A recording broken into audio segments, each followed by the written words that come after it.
Hi, everybody. Julianna Forlano here for Political Voices Network. Marianne Williamson announced her candidacy for president on the Democratic side. She is the first person to announce because even President Joe Biden hasn't announced that he is running again. Let's take a listen to what she had to say in her announcement speech, which happened in D.C. this week. We're all here because we care about this country. But we're all here, or at least many of us are, because we are upset about this country. We're worried about this country.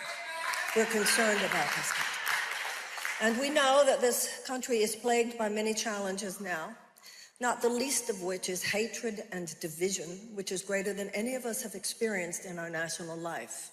And it is our job to create a vision of justice and love that is so powerful that it will override the forces of hatred and injustice and fear that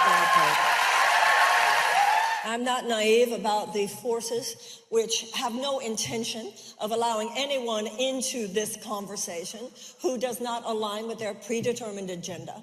I understand that in their mind, only those people whose careers have been entrenched in the car that drove us into this ditch should possibly be considered qualified to lead us out of this ditch. Gotta say, what's not to love? Well said. But I reject that notion.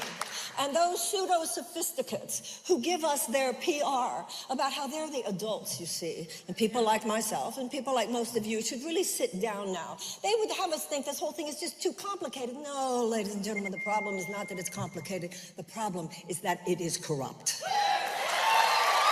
Well said. As of today, I'm a candidate for the office of President of the United States. And it is. I have to say, I really enjoyed personally enjoyed her candidacy in the last run. And I look forward to the kind of things that she might say in this run. I do want to point out that the New York Times decided to cover it in their political section. And I kind of wanted to go over a little bit about how they decided to pick their words in covering this thing, because I think, I'm pretty sure there's a little bit of sexism and a little bit of exactly what Marianne talked about already in this very first article covering her, once she announced. They did do some decent coverage of her before she announced, which I thought was interesting. But let's just take a look. This is the New York Times. Marianne Williamson wants a debate. Not Marianne Williamson announces she's running for president. Marianne Williamson wants a debate. Kicking off her second presidential campaign, the self-help author, which she is, but she's also a best-selling author. She has also been a presidential candidate in the past. Let's just be careful what the word, just take a look at the wording they picked to denigrate her from the beginning. I love that. Okay, so here we are, Mary, and then they've got a little video here, which I'm gonna not play because I don't know if YouTube will give us a strike for that. YouTube loves giving strikes to progressives. All right, Washington. When the self-help author Marianne Williamson made her last run for president, she was a curiosity on the fringe of a field of more than 24 candidates. They used the word fringe, right? At the beginning. And curiosity.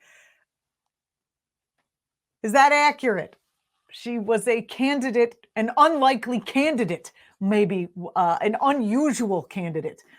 Now, the next line. Now she's trying to get people to take her seriously.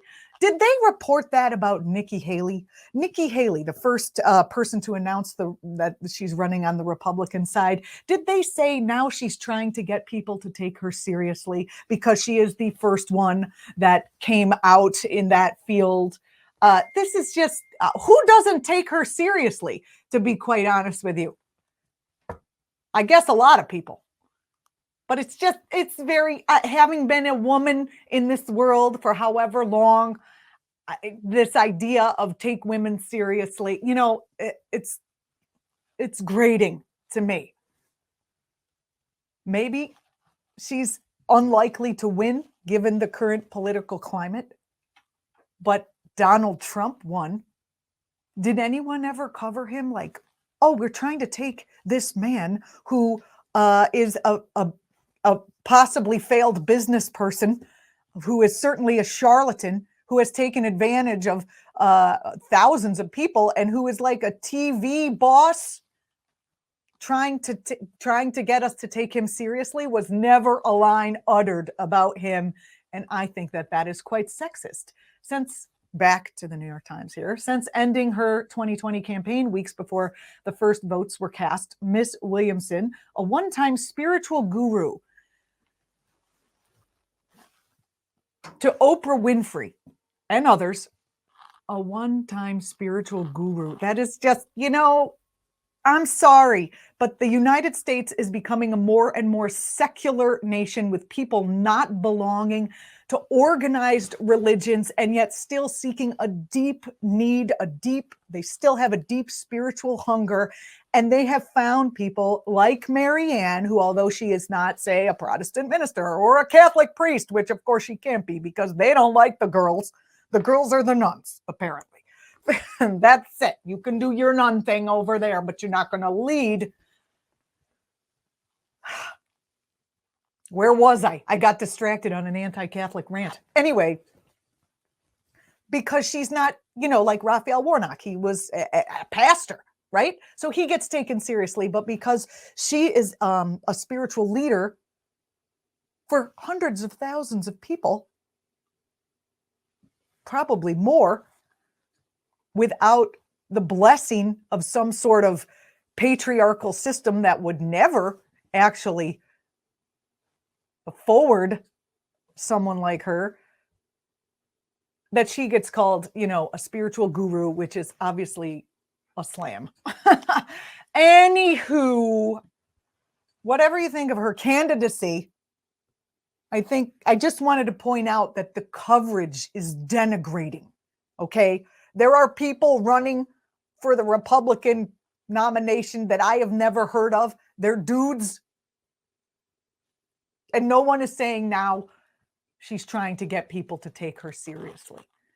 In her campaign kickoff speech, here we go, Ms. Williamson, 70, made no talk of exercising the dark psychic force of the collectivized hatred in American politics or calling New Zealand as her first act in office. These are things she said last time. What's wrong with calling New Zealand as her first act in office?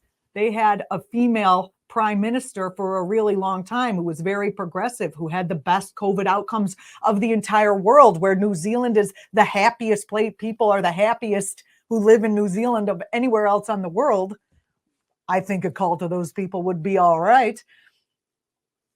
Instead, she sounded more like a Bernie Sanders style liberal focused on economic justice, corporate power, and what she called the intentional blindness of powerful federal government officials to poverty in America. I think it's great that we can talk about poverty in America, since the middle class will soon be experiencing it. I think it's important to start talking about actual poverty in America. Some people in this city, said Miss Williamson, don't have the spine or the moral courage to fix it.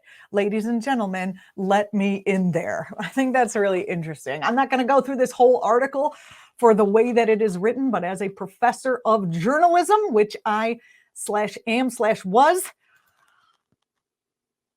I just want to say that we have to be very careful to have our ears attuned to when we are being led this way or that way by our media structure, media system. Have your own opinions, but don't be led. Am I right? What do you think? Comments down below, please. I look forward to reading them. If you don't mind, I might read some of them in one of our upcoming segments. I'm Julianna Forlano. This is Political Voices Network. Thanks for watching. Hi, I'm Chef Shanti, and today in the Organic Kitchen, I'm going to be showing you how to make my favorite breakfast burrito.